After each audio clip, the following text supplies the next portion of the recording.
We're with Nick Predis. You know, Nick, I've interviewed a lot of business people, as I told you, and they love to tell you about their business, how they got started. There's such an enthusiasm. You almost never hear someone say, oh, I don't know why I started this business. But there's a dark side to that enthusiasm, isn't there? Absolutely. And that is? Procrastination. Darn right. They get so focused on building this business that what don't they do? Well, let me answer that, Carrie, by telling a story. A gentleman I know, Fred, spent over 30 years building a very successful business. He built the business into a powerhouse.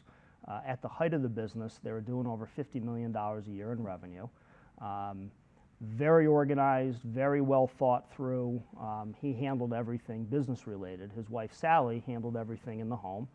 They were married for over 40 years. She raised the 3 kids.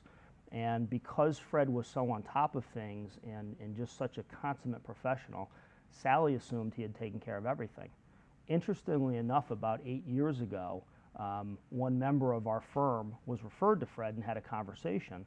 And while Fred was polite, he was pretty direct in telling us he had taken care of everything.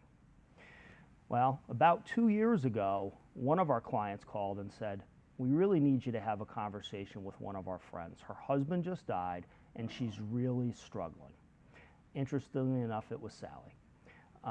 She was trying to figure out what to do with the business, trying to figure out what to do with the banking relationships of the business, trying to assure the employees that the business would continue on, finding out that Fred had personally guaranteed all of the business loans, struggling to figure out what income she had coming to her, what money she had coming to her, and trying to determine what Fred had actually promised the kids they would get versus what she would get. She was at her wit's end, and she needed help. And just the pressure of the situation, you've lost your longtime spouse, and you're worried about your children and all these employees that help build the company. That's a lot of pressure. Right, and so I'm assuming there were a series of things Fred intended to do, and it was probably the immediacy of the concerns from a business standpoint that stood in his way, or that he used as his rationale for procrastinating and not dealing with it then. We always think we have time to do things there you go. Until we don't have time to do those things. Exactly. I was going to say, I'll get to it. We always have time. I'll do it on Friday, and Friday never shows up. Exactly. So how do we reach out to folks that might be in his situation? They've built a business, they're busy, and they've got wired right in, Nick. But they haven't looked at the kids are coming up, and I might want to be doing this my whole life, or they haven't even thought about it. They just run the business day to day. How do you get them to stop and come up for air and get out of that rut? Well, I think you have to build a relationship. I mean, someone isn't going to be honest with you and vulnerable with you unless they trust you. So it starts by building a relationship that develops over time.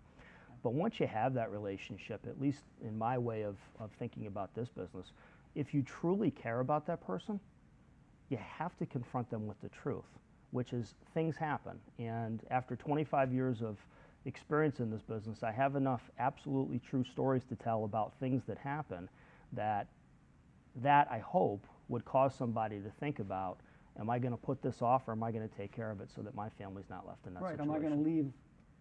It's a tragic story. So how does it end? How's Sally doing now? Well, she's doing much better now, but we're talking 2 years later, and it took a long time to figure out the estate planning issues. She had to make some tough decisions regarding what monies she would leave and how she would leave it for her adult children. Fred was tough. He was very good at saying no to the kids. Sally's much more the nurturer. She's not so skilled at saying no to the kids. So we had to help her realize what her own needs were before she started trying to make her children happy.